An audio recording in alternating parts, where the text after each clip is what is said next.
Matric परीक्षा रे होईची त्रुटि। मैट्रिक विज्ञान प्रश्नपत्र रे देखा देइची त्रुटि।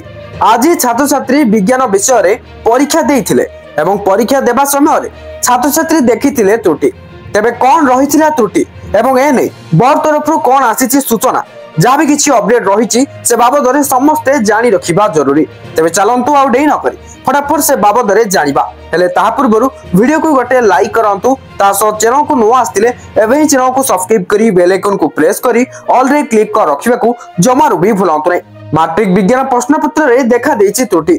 आज छात्र छात्री विज्ञान विषय रे परीक्षा देइथिले हेले विज्ञान सेट सी रे 4 मार्क कम थिबा नै सूचना मिलिछि।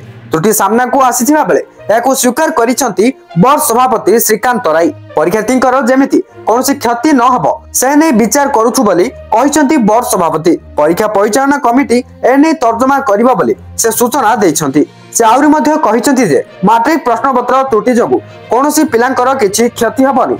मूल्यांकन कमिटी एनै विचार करी निष्पत्ति नेबो। एठे मु आपनको गोटे कथा कहयाकू चाहिबी जो 4 मार्क प्रिंट होई नथिला तो सेही 4 मार्क ग्रेस मिलिबो। तबे आपण जानि जानतु जेमनको भी साइंस रो सेट सी क्वेश्चन मिलितिला सेथिरे 4 मार्क प्रिंट होई नथिला बा मिस थिला तेनु करी सेही 4 मार्क ग्रेस मिलिबो। काहेकिना दूर मध्ये पूर्व वर्ष गुडी करे जते थोर भी क्वेश्चन भूल थाउची सेमानको ग्रेस मार्क मिलुची तो एथर कोन होईची ना 4 मार्क प्रिंट ही होईनी माने सेट सी रे 4 मार्क नथिला मिस हो जाइतिला तेनु करी 4 मार्क ग्रेस संभावना रही। तो आगु जहाँ भी नुआ नुआ अपडेट आसो ता तो आपको जनइबी किंतु बर्तमान चैनल को सब्सक्राइब करी बेल आइकन को प्रेस करी ऑल रे क्लिक कर रखा जमार भी भूलंतु नहीं कहीं जिते भी जहाँ भी नुआ नुआ अपडेट आसूची तो यही चैनल माध्यम देखा पाइबे। वीडियो को निहाती भाव शेयर करदे एंड लाइक करने को भूलें। Thank you for watching.